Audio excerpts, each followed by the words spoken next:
SAFM, South Africa's news and information leader. Thank you, Gillian. Analysts say fuel prices are set to rise further next month, and Libya's new rulers promise to investigate war crimes. That's in the news. Good morning.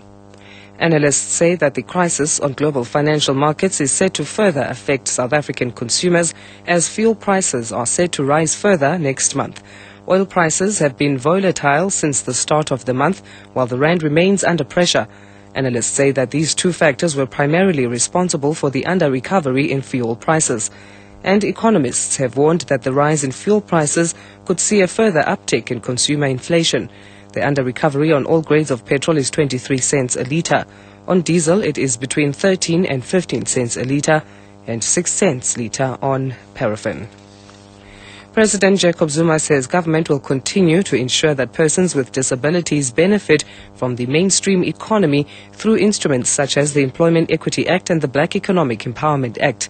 He was responding to a question in the National Assembly by ANC Member of Parliament Mike Masuta. Zuma also says he's disappointed that the advancement of black people has been very slow. He says government is contemplating increasing fines for companies not advancing the employment and promotion of black people and those with disabilities. The recent Employment Equity Commission report indicated dismal figures with regards to the representation of persons with disabilities at top and senior management levels in the workplace. This was put at 0.8%, together with that of African women. Solutions to this challenge that we are looking at includes the proposed amendments to the Employment Equity Act to incorporate proposals such as increasing the fines imposed on employers. The airports company South Africa says it is working with the Justice Department to ensure that special courts are established on site. AXA Director Bongani Maseko briefed Parliament about baggage theft.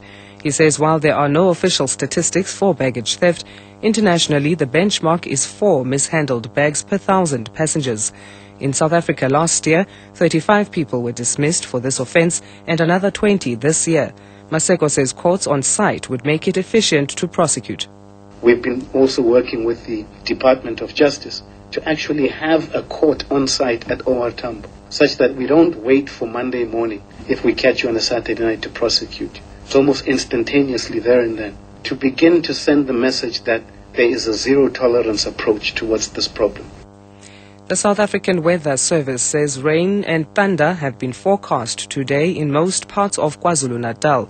Forecaster Wisani Maluleka says the skies will clear in the afternoon. This cold front, the one which caused this rain and thunderstorms over the province. But as the cold front move away of the country, we expect the thunderstorms and rain as well to move away. So this clearance is expected mainly by evening. Currently, thunderstorms are mainly occupying the northeastern part of the province, where I can see areas around Ulundi, Babanango, Richards Bay having active thunderstorms. Some parts of Johannesburg experienced some rain overnight.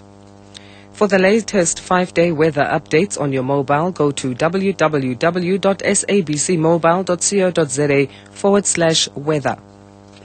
Libya's new rulers have promised to investigate allegations of serious abuses, including war crimes, as their position was consolidated when the World Bank recognized them as the official government. The National Transitional Council was responding to a report released by human rights watchdog Amnesty International that accuses the fighters who brought down the Gaddafi regime. Amnesty says in the first days of the uprising, groups of anti-Gaddafi protesters killed a number of captured soldiers and suspected mercenaries. The former Argentine President Carlos Menem has been acquitted of charges that he trafficked arms in the 1990s. Menem admitted signing the export papers, but said he had no idea that the weapons would end up in Ecuador and Croatia, which were subject to international embargoes at the time.